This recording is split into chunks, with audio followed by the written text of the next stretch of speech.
If you clicked on this video, then you might be struggling with figuring out the best order to draft your research manuscript.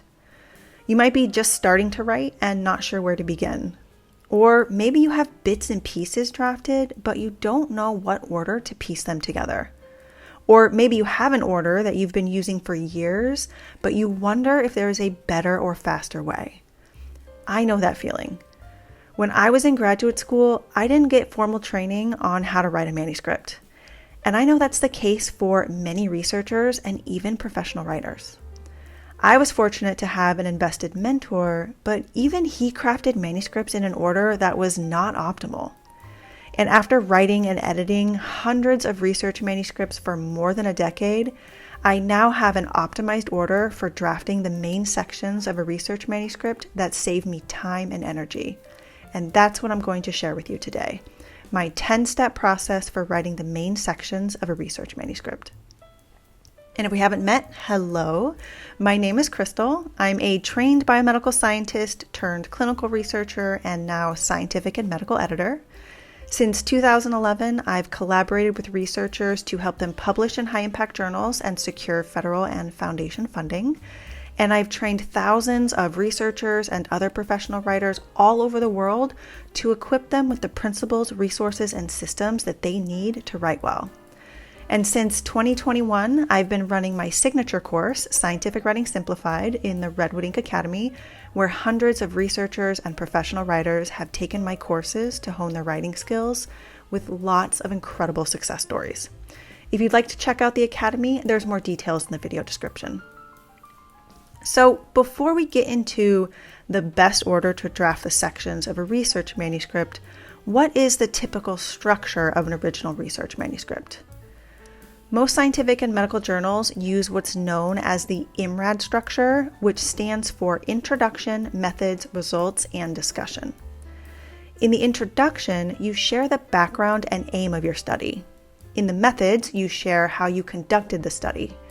In the results, you share what you found, and then in the discussion, you share what your results mean. When you look at these sections visually, you get an hourglass shape. The manuscript starts broad in the introduction and narrows to the study aim.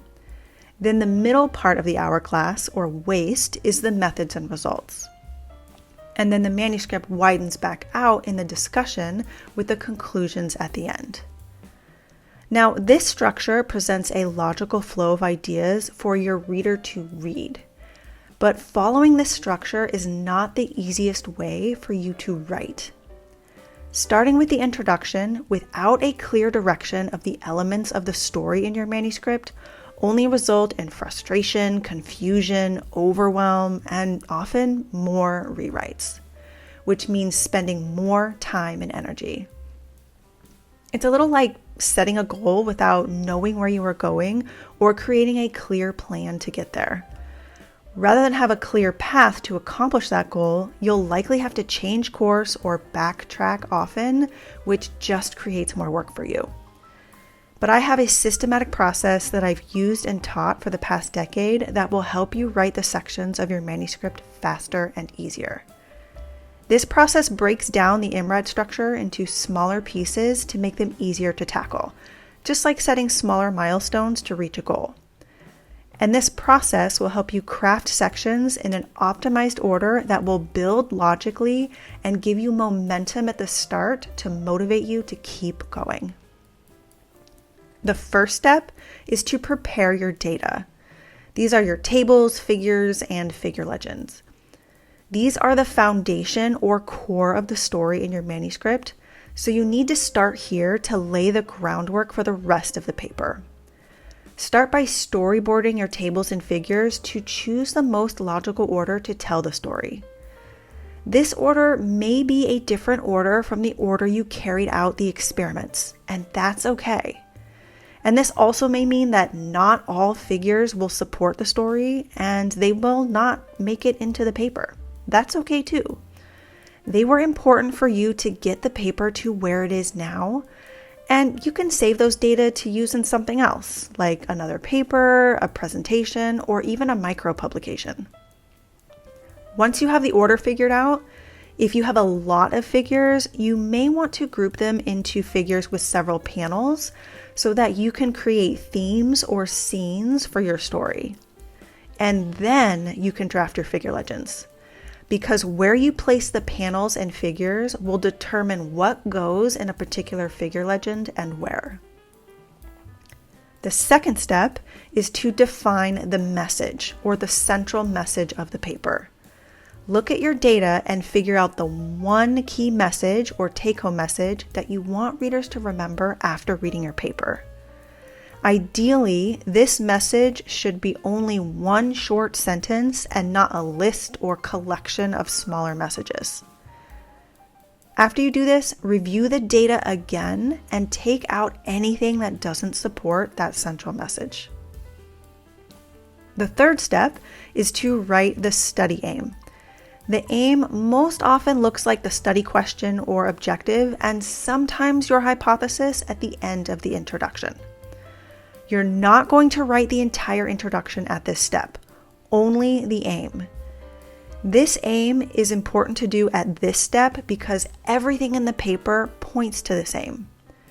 The introduction frames the aim, the methods outline your approach to accomplish that aim, the results detail what you found in the process of accomplishing that aim, and the discussion describes how those results accomplish the aim and how those details fit into what is known in the field.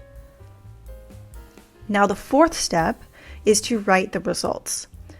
Now that you have your figures in order, your central message, and your study aim, you can more easily draft the results section. In this section, describe what you observed and discovered while carrying out your methods and analyzing your data. And share these details in the same order you laid out the figures, panel by panel. Avoid sharing details about the background, methods, or interpretations unless you are sharing your rationale for an approach or next step in the discovery process. This can help to guide readers through the logic of the story. And only include citations if they support your rationale. Now, the fifth step is to write the methods. This is sometimes where I get some pushback. I know that some people prefer to write the methods before the results because they likely already have some written procedures that they can quickly extrapolate into a drafted section. I prefer to write the methods after the results because I want to ensure that the order of sections follows the same order of the results and figures. And sometimes when I'm writing the results, I realize that the story would be a bit stronger or more logical if I rearrange something about the figures. So, to avoid another step in rewriting, I write the results before the methods. But you can test out both approaches to see what works best for you. So the method section will follow logically from the results and will be fairly easy to write because you are likely very familiar with them. And you likely already have drafted protocols and procedures. Use your figures and results to dictate the methods that you will include and the order you will share them in the manuscript. They should follow the same order of the results as closely as possible. Be sure to give readers all the details they need to replicate your study. The study design, the parameters you measured, how you measured them, what you used to measure them, and how you analyzed them. The sixth step is to write the discussion section. In this section, your main goal is to explain the meaning of your results as they relate to your study aim and what is known in your field. Now, remember that the discussion starts narrow and then broadens out in a reverse funnel structure.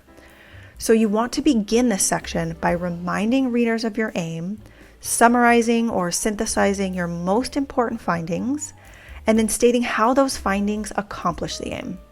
This is the top part of the reverse funnel. Then for the rest of the discussion, you want to explain what your results mean and how they fit into the broader context of your field.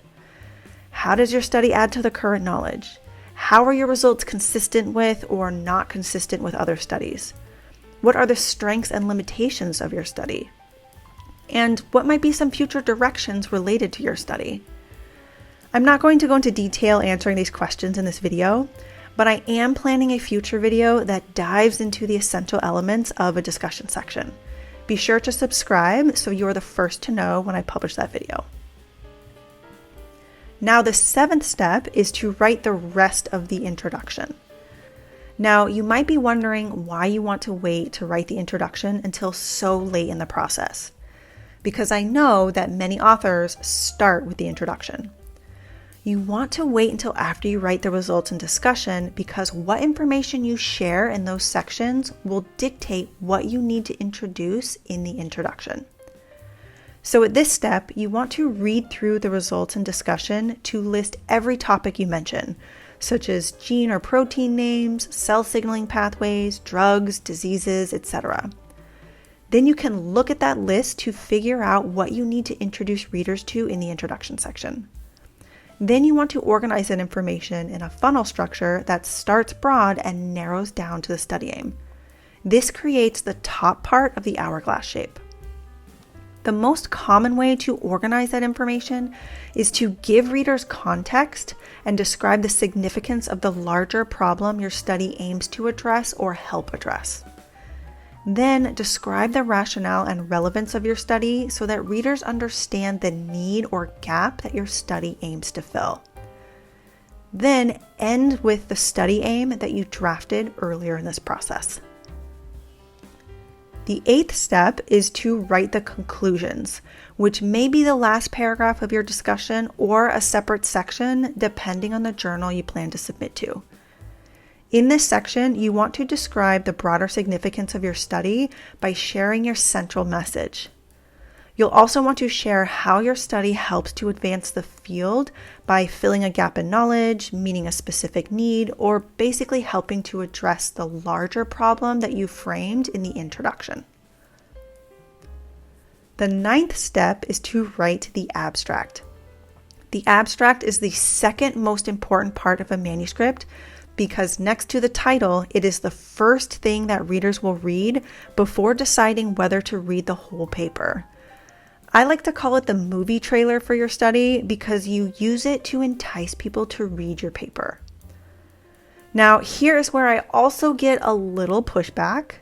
Some people start writing the paper by writing with the abstract as a way to create a high-level outline for the paper. I recommend writing a paper with a full line-by-line outline, which is a topic for a different video. Now, I prefer to wait until after I've written the paper because then all I need to do is copy and paste text from the manuscript and then condense and refine that text to create the abstract. This is much easier than starting from scratch. And now for the 10th step, craft the title. This is often closely tied to the central message that you already defined earlier. You may already have a working title in mind, but you need to spend some quality time crafting a great title because the title is one of the most important parts of your manuscript. It is the very first thing that readers and reviewers will see, so it holds the power of giving your paper the greatest visibility. So whether your title is descriptive to describe your study or conclusive to describe the main result of your study, your title needs to be a clear, brief, and specific statement.